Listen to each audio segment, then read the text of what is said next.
அனைவருக்கும் என் அன்பான வணக்கங்கள். நம்ம செவ்வாய் ஜாதக கட்டத்தில் எங்கெங்கே அமர்ந்தால் என்ன பலன்கள் தருகிறார் என்று பார்த்து கொண்டு வருகிறோம். அந்த வரிசையிலே 6ஆம் இடத்தில் செவ்வாய் இருந்தால் எப்படிப்பட்ட பலன்கள் தருவார் என்று பார்ப்போம். அதாவது நம்ம ஜாதக கட்டத்தில் லக்னத்தில் இருந்து 6ஆம் இடம், அது சத்ரு ரோக சத்ரு ஸ்தானம் அப்படின்னு நம்ம சொல்லுவோம்.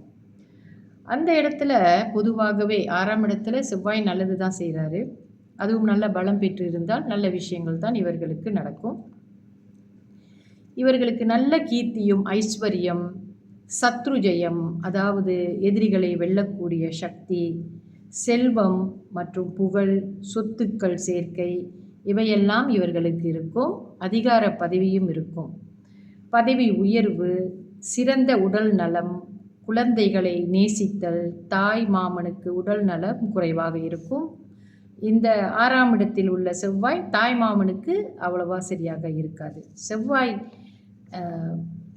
பலம் குறைவாக இருந்தார், அதாவது உங்களுடைய ராசி கட்டம் செவ்வாய்க்கு பலம் குறைவான இடமாக இருந்தால், நம்ம கடக ராசியிலே செவ்வாய் நீச்சம் பெற்றிருப்பார் அல்லவா, அந்த இடம் உங்கள் ராசிக்கு 6ஆம் இடமாக அமைந்து அங்கே செவ்வாய் இருந்தால் விபத்துக்கள் இவர்களுக்கு நடக்கக்கூடிய நிறைய சந்தர்ப்பங்கள் இருக்கும். அந்த செவ்வாய் தசா புத்தியில் கவனமாக இருக்க வேண்டும்.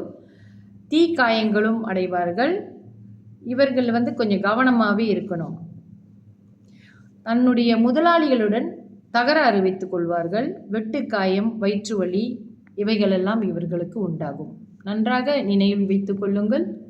அந்த தசாபுத்தி காலங்களில் தான் இந்த விஷயங்கள் எல்லாமே ரொம்ப நடக்க ஆரம்பிக்கும். ஒவ்வொரு கிரகத்தை பற்றி நம்ம பேசும் பொழுதும் அவைகளுடைய தசாபுத்தி காலங்களில் தான் அவர்களுடைய பலன்களை அவர்கள் செய்வார்கள் என்பதை நாம் புரிந்து கொள்ள வேண்டும்.